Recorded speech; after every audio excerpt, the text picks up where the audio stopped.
El fiscal de la Unidad de Delitos Económicos, Rodrigo Estigarribia. Doctor, ¿cómo estás?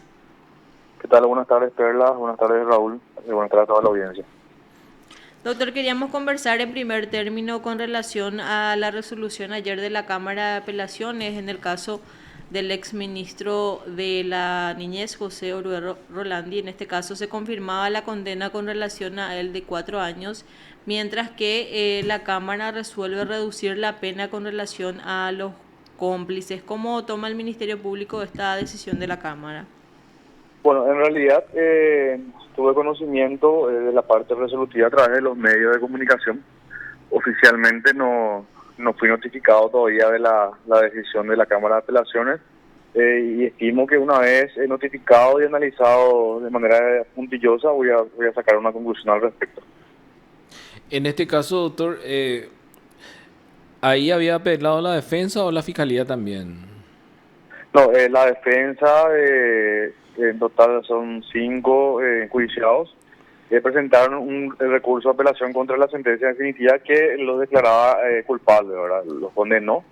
Fueron 5 recursos diferentes y estuve contestando como Ministerio Público cinco actos relacionados a esta apelación.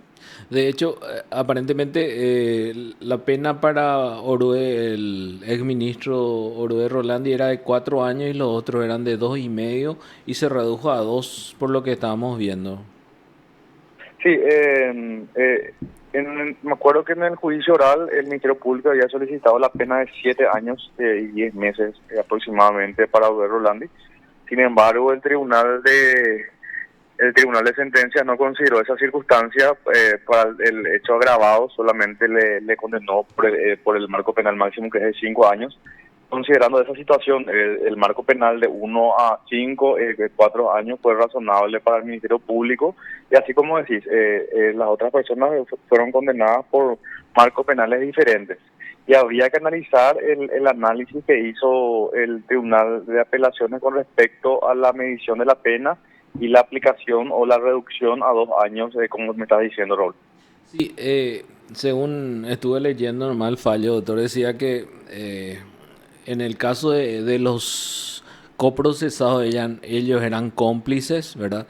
Y teniendo en cuenta la complicidad había que reducir la pena y teniendo que se le dio 4 años al supuesto autor, al autor principal que sería el exministro, entonces la mitad tenía que darle a los otros procesados y por eso es que le bajaron esos 6 meses según leí la argumentación ahí.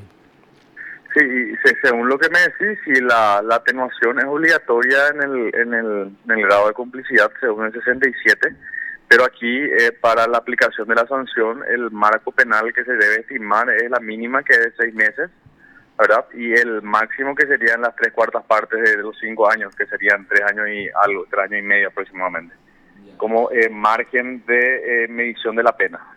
Y por eso habría que analizar, aparte de esos argumentos, ¿verdad?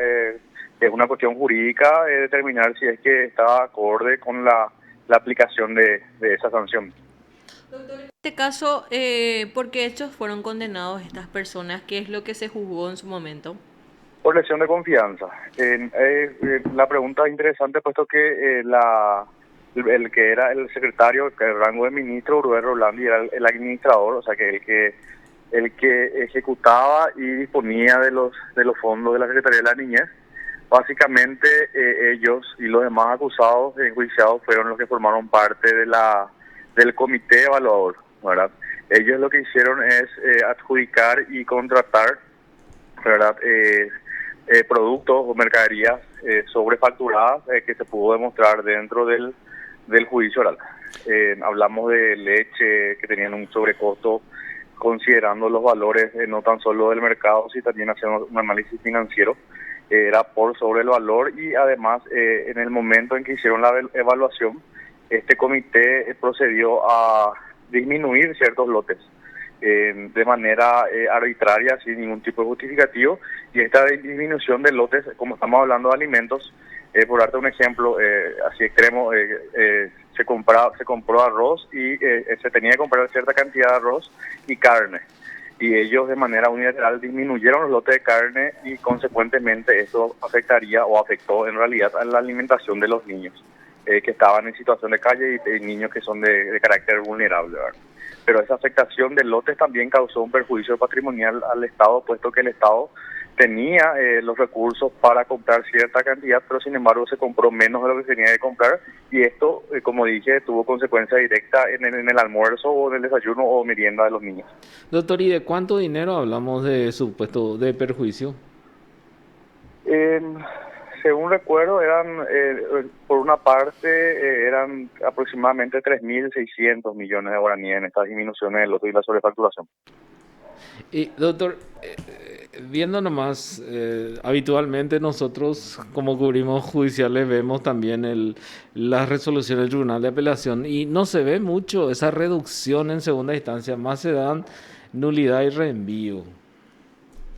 Sí, y por eso hay que ver de manera detallada, puesto que la medición de la pena tiene o forma parte de valoración de los hechos. O sea que al considerar el artículo que habla sobre el grado de reproche o la responsabilidad de la persona, son cuestiones probatorias y sobre la base de estas cuestiones probatorias necesariamente se debe de aplicar la sanción correspondiente luego de hallar los culpables, ¿verdad? Sí, y tenés razón, Raúl. Es la primera vez también, por lo menos en la experiencia que tengo, que veo una reducción en este sentido. Pero puede darse, o sea, que puede darse, sí puede darse, pero debe haber un análisis jurídico en este sentido. Sí, y doctor, este caso no tiene ningún peligro de extinción o algo así, ¿verdad? La verdad que tenemos la cuestión del doble del plazo, que sería 10 años, 2023 aproximadamente. La prescripción fue una de las tantas causas que estuvo dilatada por muchos años, ¿verdad? Y por una cuestión estratégica del Ministerio Público, a través de todos los órganos también, logramos destrabar esta situación y se hizo el juicio oral. Y en estos casos que son ya antiguos, que data ya de hace aproximadamente 10 años, y siempre existe el peligro por el tiempo en que va en los tribunales alzados, ¿verdad? En los tribunales superiores, y la fecha de fijación de juicio, de la audiencia preliminar. O sea que cada acto procesal dilatado incide en el cómputo de la prescripción. Sí, teniendo en cuenta nomás que la resolución del Tribunal de Apelación de repente, si había nulidad y reenvío tenés que volver a hacer el juicio, de repente puede dilatar bastante eso. Sí, también, sí, son varias aristas como nosotros como representantes de la sociedad, al tomar una decisión en una causa como en esta o en otra causa, tenemos que tener todas las aristas, como te dije, para llevar adelante el procedimiento. Y una de los ejes que en lo personal me preocupan es la cuestión de la prescripción, ¿verdad? O la extinción de la acción. Es por eso que de repente en ciertos casos tomamos ciertas decisiones para que el Estado no esté perjudicado y las personas que participaron sean sancionadas conforme a derecho. Pues creo que la práctica normal, vamos a decirles, es extender o diferir en el tiempo una resolución, lo que conlleva la impunidad. Doctor, cómo ve el Ministerio Público que se está desarrollando el juicio oral y público a Óscar González Dar y su hijo? Bien, hasta ahora por lo menos, según el desarrollo del juicio, se están demostrando todos los extremos, ¿verdad?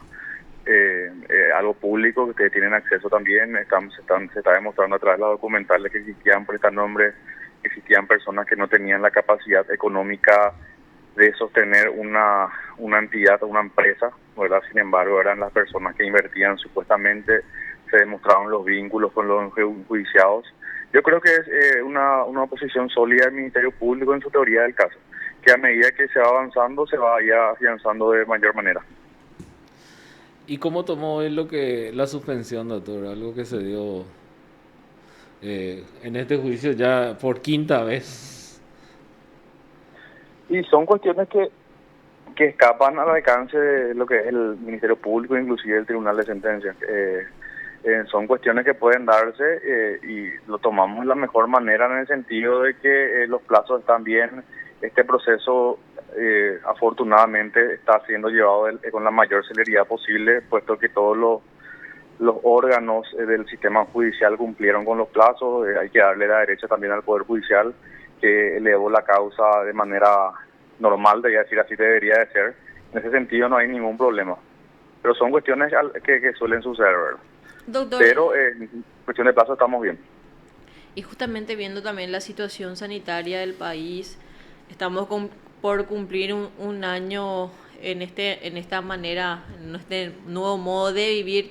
¿Cómo también ha tocado al Ministerio Público, en este caso a usted, eh, litigar o trabajar dentro de esta emergencia sanitaria? Queríamos también un poco conocer tu parecer con relación a cómo se viene trabajando y cómo también ha afectado esta situación al Ministerio Público. Sí, como dicen muchos colegas, de cierta manera los fiscales y funcionarios en general del Ministerio Público parecemos, somos como una suerte de personas inmunes. Yo te puedo dar la certeza que casi el 100% del Ministerio Público estuvo trabajando en toda esta pandemia. O sea, ustedes saben que empezamos con los controles al inicio de la pandemia. No tuvimos vacaciones muchos de los agentes fiscales por la cuestión del trabajo. Yo creo que de lo que te puedo hablar, el Ministerio Público está haciendo un gran esfuerzo pese a todas las limitaciones de repente que acarrea esto, puesto que también nos dificultan la cuestión de los informes. Hay algunas instituciones que están en cuadrillas, no se remiten en tiempo los informes. Sí, dificulta bastante, pero la seguridad, te voy a decir que así como en muchas otras instituciones, nosotros como representantes del Ministerio Público estamos en la primera línea. Vos más que nadie, Perla y Raúl, saben que siempre estuvimos cuando había cuarentena absoluta, nosotros estábamos adelante justamente con este juicio oral que estuvimos hablando en primer término. Pero sí hubo una afectación, pero como te digo, el Ministerio Público no cesó en su trabajo, no cesó en el contacto con las personas. El riesgo de contagio es al máximo para con nosotros. Inclusive ya tenemos un colega que falleció a consecuencia de esta enfermedad. Y es una realidad que nos toca llevar adelante y ponernos la camiseta y seguir, ¿verdad?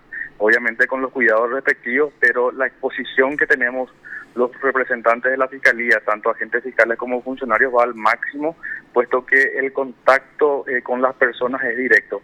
Si bien el Poder Judicial también trabaja de manera incansable, el fiscal o el funcionario fiscal día a día tiene contacto directo con la ciudadanía, puesto que somos el primer eslabón en cuanto en lo que tiene que ver con la persecución penal, ¿verdad? Y eso nos expone bastante en este sentido. Bueno, doctor, muchísimas gracias por sus conceptos y la información. No sé si Perla tiene alguna... Gracias, Doc, por este contacto. Gracias a ustedes y por el espacio y la oportunidad también de conversar un poco sobre esta situación, y también felicitarles a ustedes, que yo sé que están diariamente sin parar también en contacto con todos y en riesgo de contraer la enfermedad y contagiar a los familiares, ¿verdad? Por eso les felicito el rol que desempeñan los medios de comunicación. Gracias. Gracias, doctor. Gracias, doctor, muy amable de su parte. Gracias. Lo escuchaste aquí en PDS.